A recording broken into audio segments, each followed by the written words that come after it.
तो अगर मैं बात करूँ मार्की टूल की, तो मार्की टूल को दूसरे लफ्ज़ों में मार्चिंग आर्ट्स भी कहते हैं। और मार्की टूल के जो मेन फंक्शंस होते हैं वो बेसिकली होता है कि किसी ऑब्जेक्ट को सिलेक्ट करना, कलर चेंज के लिए, कलर ब्लैक है तो वाइट करना, वाइट है तो ब्लैक करना, या वटेवर आप कोई भी कलर कर सकते हैं। इसके अलावा कोई आपके पास इमेज है, उसके अंदर डिफरेंट ऑब्जेक्ट्स हैं, लेकिन उसके अंदर फॉर एग्जांपल एक टेबल पड़ा, इमेज में एक टेबल शो हो रहा है और आप सिर्फ उस टेबल को या तो रिप्लेस करना चाहते हैं या वहाँ से रिमूव करना चाहते हैं, तो तब भी आप मार्की टूल को सिलेक्ट करते हैं। या किसी इमेज में स्पेसिफिक पार्ट के साथ चेंजिंग करना, उसकी मैनिपुलेशन करना, या फिर उसको कट करना, या उसको सिर्फ सिलेक्शन देने के लिए आप बेसिकली जो है मार्की टूल का इस्तेमाल कर सकते हैं। हमने पिछली वीडियो में देखा कि किस तरह हम मार्की टूल में फेदर अप्लाई करके उसकी जो कलर इफेक्ट्स है उसको चेंज करते हैं।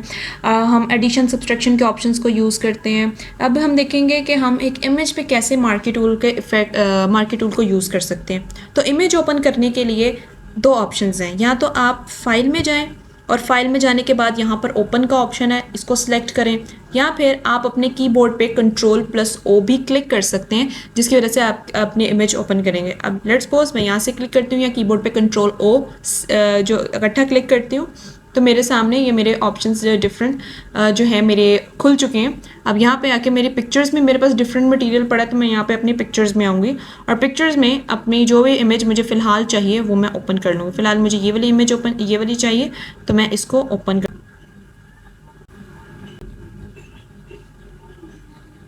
ओके। सो मेरे सामने जो है वो इमेज ओपन हो गई है।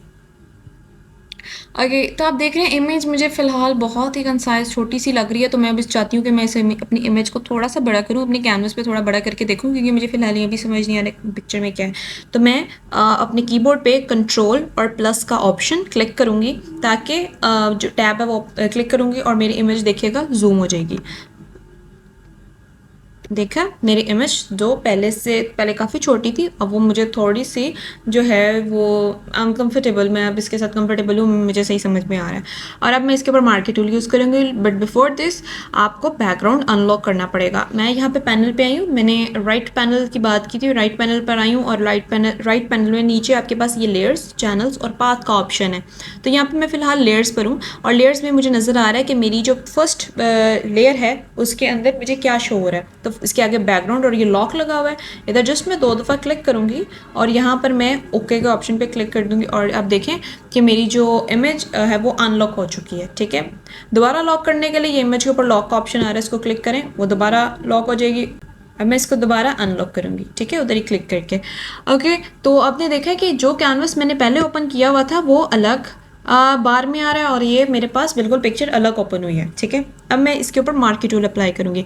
अब ये मैंने मार्की टूल यहाँ से सिलेक्ट किया और सिलेक्ट करने के बाद यहाँ पर मैं चाह रही हूँ कि ये जो मुझे विंडो शो हो रही है मैं सिर्फ इसको कट करूँ। तो इसको मैं कट करने के लिए ड्रैग करूँगी अपना मार्की बिल्कुल उसी डायरेक्शन में। सेकेंड, ये मार्की मैंने ड्रैग किया उसी डायरेक्शन में और मैं थोड़ा सा ऊपर कर दूंगी ताकि मेरे पास, सॉरी यहाँ पे मेरे पास फेदर ओपन है। तो अब मैं देख रही हूँ यहाँ पे मेरे पास एक विंडो है और मैं सिर्फ इस विंडो को कट आउट करना चाह रही हूँ। तो इधर मैं लूँगी marquee tool, rectangular marquee tool, और इधर मैं इसकी रेक्टेंगल विंडो जो है उसको जो है सिलेक्ट करूँगी।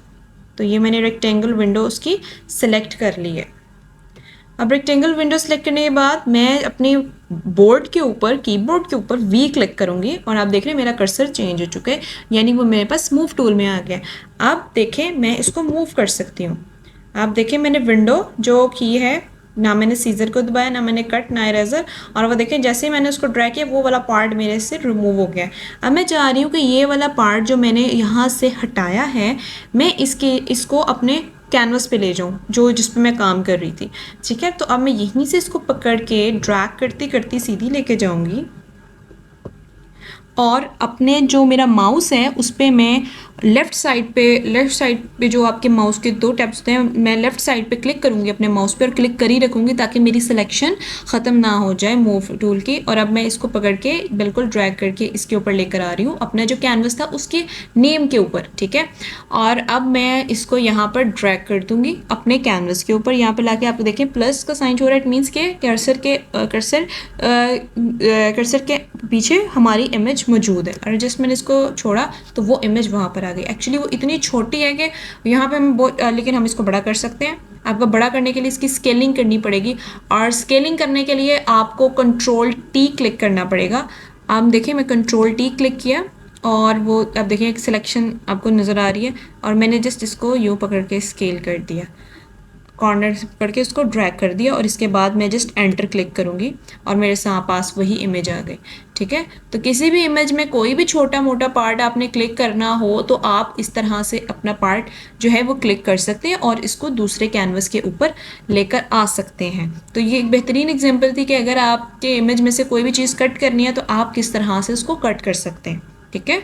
तो मार्की टूल का ऑप्शो पिछले फंक्शंस भी आपको समझ में आए होंगे और ये वाला फंक्शन भी आपको समझ में आएगा। बाकी मज़ीद फंक्शंस हम ऐसा ऐसा प्रोसेस करते रहेंगे और वो हमें समझ में आते रहेंगे, ठीक है।